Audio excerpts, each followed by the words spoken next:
Hello friends, welcome to Business Hologram YouTube channel. So today we will be discussing the company and stock analysis of IIFL Capital Services Limited. So quickly let's get into the company overview. IIFL Capital Services Limited, it was formerly known as IIFL Securities Limited, is one of India's premier independent financial institutions with a history spanning over 3 decades. Its headquarters is in Mumbai. It operates as a diversified financial house catering to retail, institutional, and high net worth clients. So we will discuss about the core business segments. First one is retail broking and distribution, which brings 46% of its revenue. Provides trading platforms for equities, commodities, and currency. It also distributes third-party financial products like mutual funds, insurance, and bonds. Next segment is institutional equities, 31% of its revenue. Serves over 1,000 domestic and foreign institutional clients, which includes FIIs, mutual funds, sovereign wealth funds, with research backed trading and sales.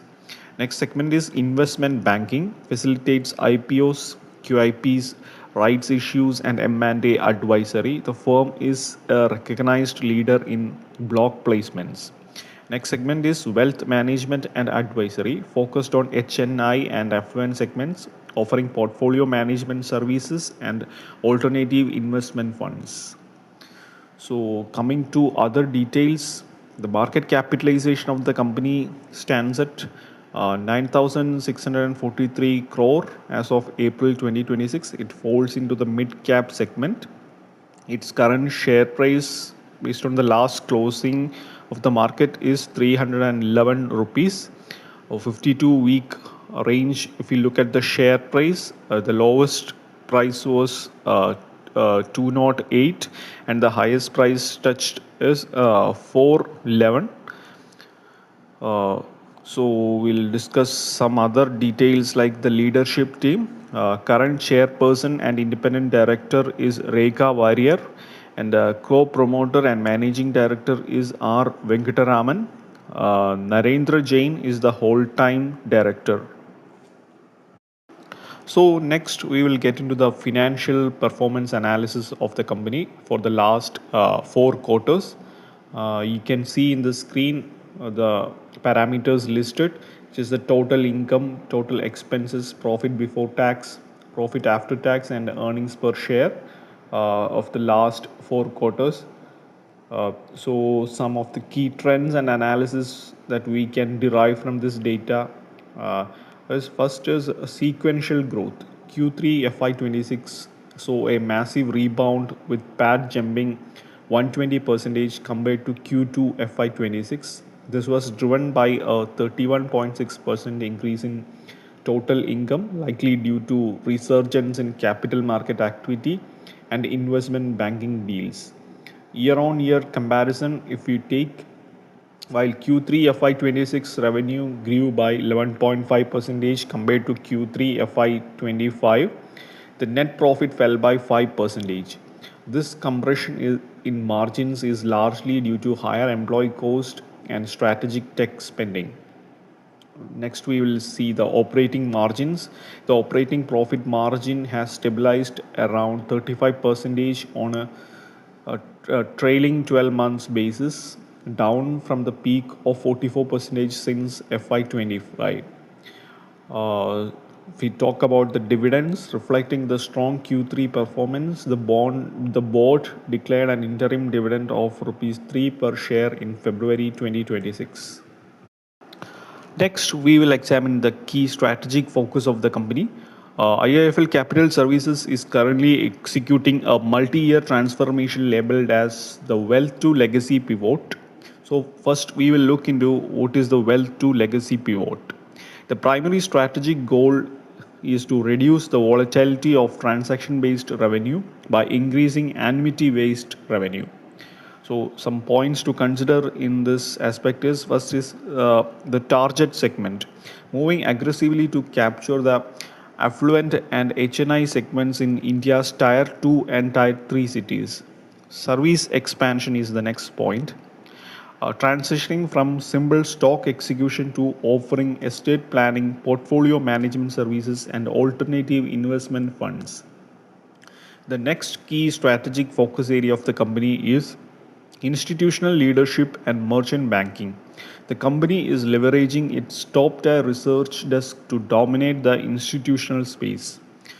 First point in this segment we can consider is global access, strengthening its presence across four continents to attract foreign institutional investors. Next point is capital market deals, a renewed focus on its investment banking wing, specifically targeting tech led IPOs and large scale block deals.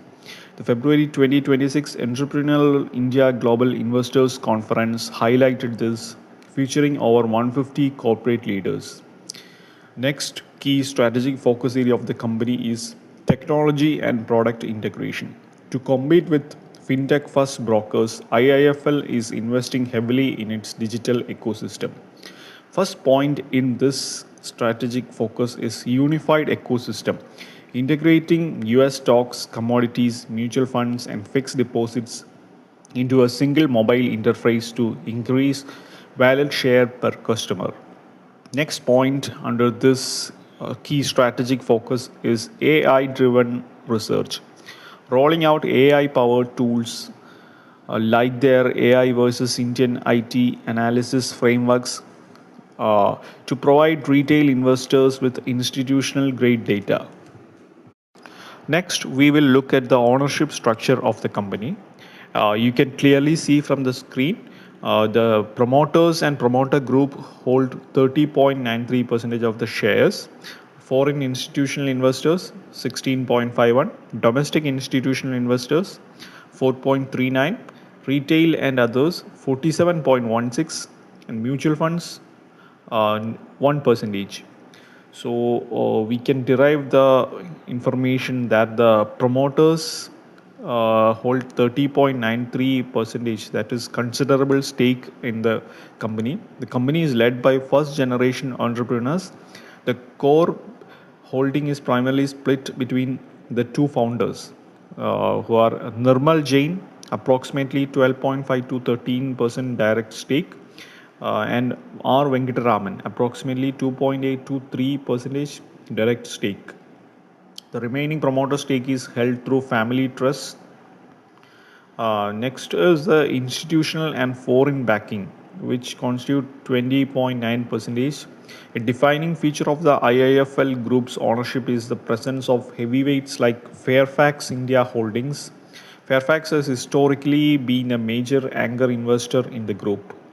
FII presence at 16.51%. Foreign interest remains high, driven by the company's expansion into global markets like Dubai. DII presence dominated by a small set of mutual funds and insurance entities. Next, if we see, we can see that the public and retail hold 47.16% of the shares. The public float is relatively large, consisting of individual retail investors holding nearly 38% of the company, high net worth individuals. A significant portion of the public category includes affluent clients who utilize IIFL's own wealth services. Next, we will move to the financial ratio analysis part. First, we will be checking the profitability ratios. As you can see from the screen, the operating profit margin, that is the EBITDA margin, stands at 32.46, where the industry average is 38.5. So, in this case, the company is in a slight below performance. But if we consider the other factors like net profit margin, the value of the firm stands at 32.04, where the industry average is only 28.2. So it's an above average figure. In return on equity parameter, the company has a value of 23.93%, where the industry average is 19.5. So it is also in an above average figure. Return on assets It is 6.4 for IIFL, and the industry average is 5.1. That is also above average figure. Then we will see the return on capital employed figure. The IIFL value stands at 25.1, where the industry average is just 18.5.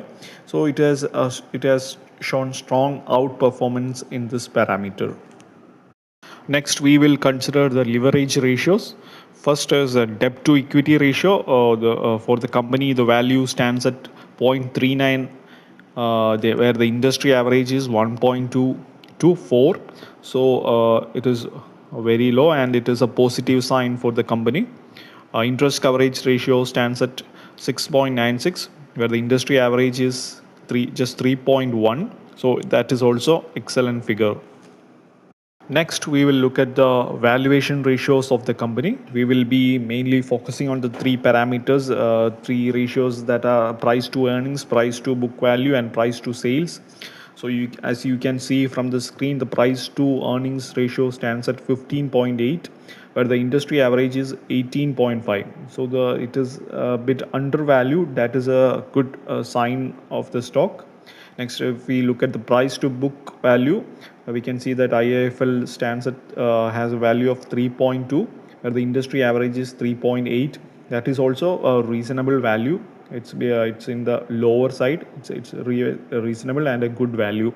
So next, we will look at the price to sales value. The price to sales value of the company stands at 4, where the industry average is 17.52.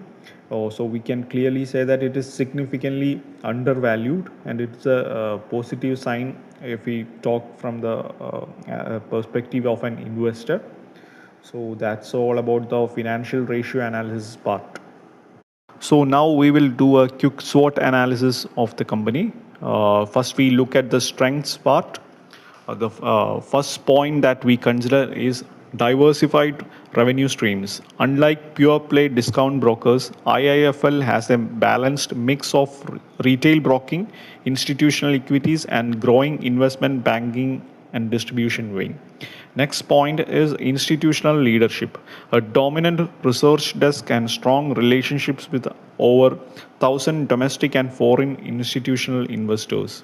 Next point is strong balance sheet, characterized by zero promoter pledge, a very low debt to equity ratio, and a robust liquidity position of over 1,700 crore.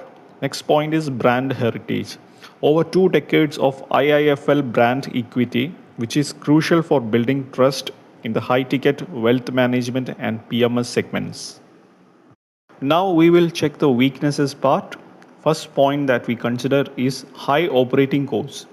Recent pivot efforts have seen employee and technology costs rise significantly, leading to a year-on-year compression in operating profit margins. Next point is revenue volatility. A significant portion of income is still episodic or cyclical, making the bottom line vulnerable to market downturns. Next point is tech reliance. Heavy dependence on digital infrastructure poses operational and reputational risks if system downtime occur during high volatility periods. Now we will check the opportunities in front of the company. First point that we consider is wealth to legacy pivot. Transitioning toward fee-based annuity income from HNI and mass affluent segments can reduce cyclicality and improve valuation multiples. Next point is global expansion. Using its new Middle East subsidiary, that is the Dubai hub, to capture NRI capital and global sovereign fund flows into India. Next point is financialization of savings. The ongoing shift of Indian household savings from physical assets like gold, real estate to financial assets like equity, mutual funds provides a massive long-term tailwind. Next point that we consider is AI integration. Utilizing AI-driven research and automated wealth advisory tools to lower client acquisition costs in Tier 2 and Tier 3 cities. Now we look at some of the probable threats in front of the company. First point that we consider is regulatory headwinds.